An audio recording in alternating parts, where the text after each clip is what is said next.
When you're working on a dream, at some point in time, a transition takes place. And the transition is what you are becoming in pursuit of the dream. Because even if you don't get the dream, you become such a strong and powerful person. It will so change your life, you can look at something else and say, well, I think I'll go do this then. Because you've now developed yourself in such confidence and such competence in how to deal in the arena of life that you can move into another area and not miss a beat. Once you begin to discover who you are, then you really realize how you have been given authority and dominion over everything on the face of the earth, including all the dimensions of your life. But you can only do that through the struggle of life. And most people avoid the struggle. Most people go through life avoiding pain. And when you go through life like that, something in you dies. Something in you that you never activate is lying dormant in there, that you never get a chance to call on because you have not challenged yourself. Somebody said the land of familiarity belongs to the dead. That most people like to feel like they're a king in the area of their comfort zone. They only want to do those things that they know how to do well. Osborne said, unless you attempt to do something beyond that which you've already mastered, you will never grow.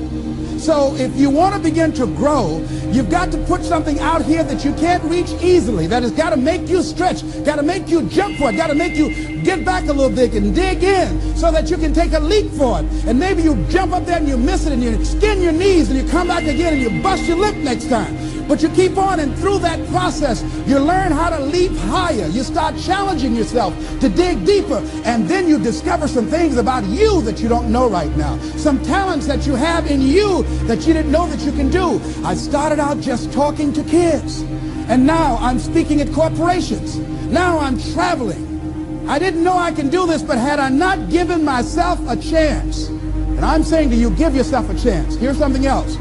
If you want to begin to make your stuff happen for you, I think that it's very important that you start trusting yourself. Listen to yourself. Listen to that still small voice within you. Don't try and make everything logical. There's some things about life that defies logic, that you just can't explain how the outcome is going to be. I think that's why Paul said you've got to learn how to walk by faith and not by sight. That once you begin to trust yourself, and your ideas and your instincts, life takes on a whole new meaning, because now I want you to do that feeling that you are led. Just feel, I am led. And don't give your power away. You don't need anybody to approve your dream. It was given to you. If they can't see it, it's because it wasn't given to them. It was given to you. Hold it, nourish it, cultivate it, work on it. It's yours, it's your baby. Work on it until it comes into fruition. I gave away my power, and I said, I'm not going to do that no more. Here's something else for those who make it today. Do what you know is right.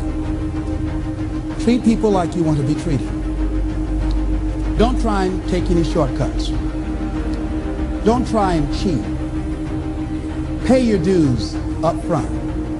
I believe, ladies and gentlemen, what goes around comes around.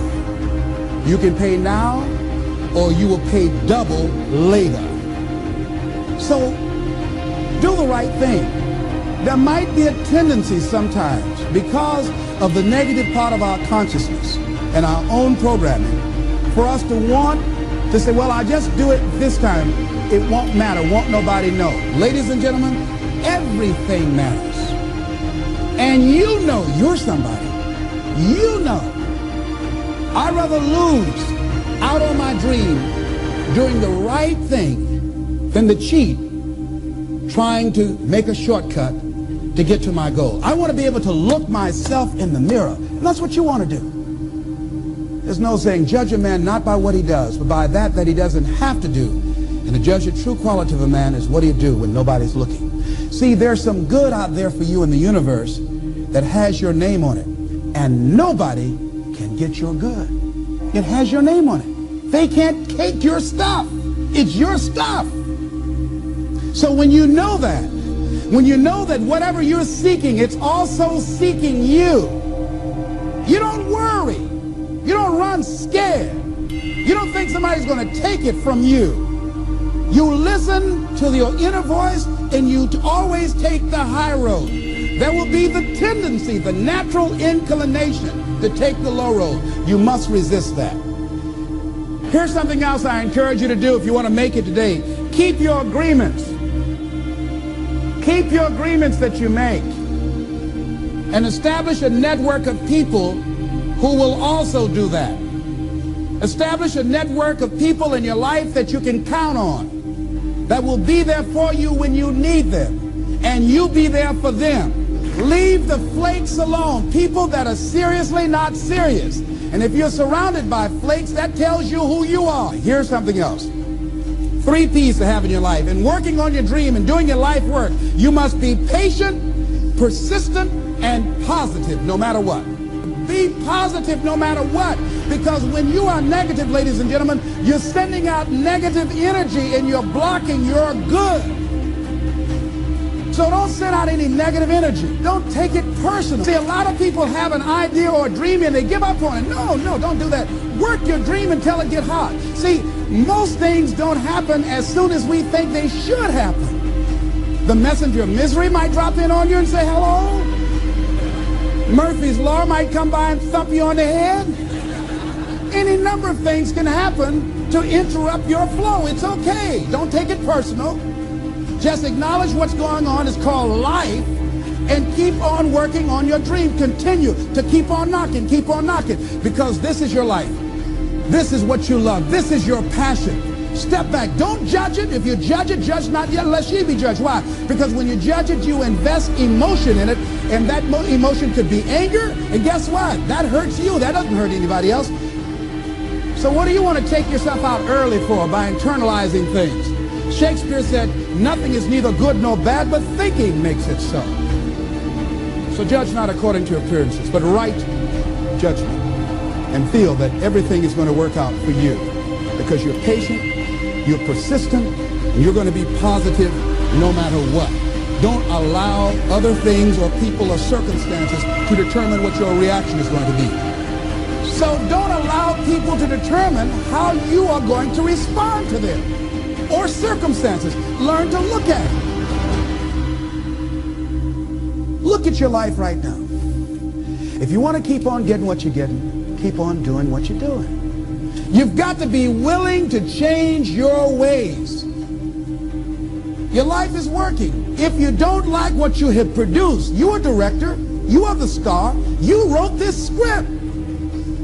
You produced this, whatever it is. If it's a hit, you produced it. If it's a flop, you produced it.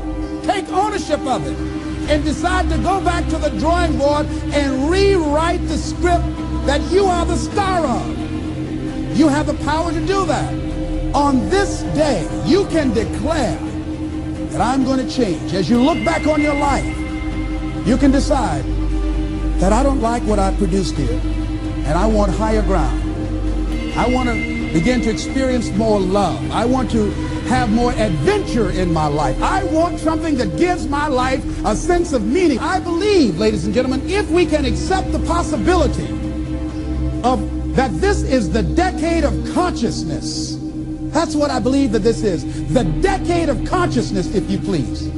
A time where we can begin to create in folks' minds the idea, the possibility that we can create a more humane society, the possibility that we can create more love, communication, and understanding in relationships, the possibility that we can create a drug-free America, the possibility that we can create the kind of respect for diversity and difference in our multicultural society, the possibility that we can begin to develop the mindset to bring out the best in people, to encourage them to achieve their greatness and support them in their dreams, that if we can, in this decade of consciousness, to begin to see and envision that happening, and that we all can play a role, that we were born for such a time as this, that we showed up for this, that we survived 1 out of 9 million sperms, and we have been chosen for this great work.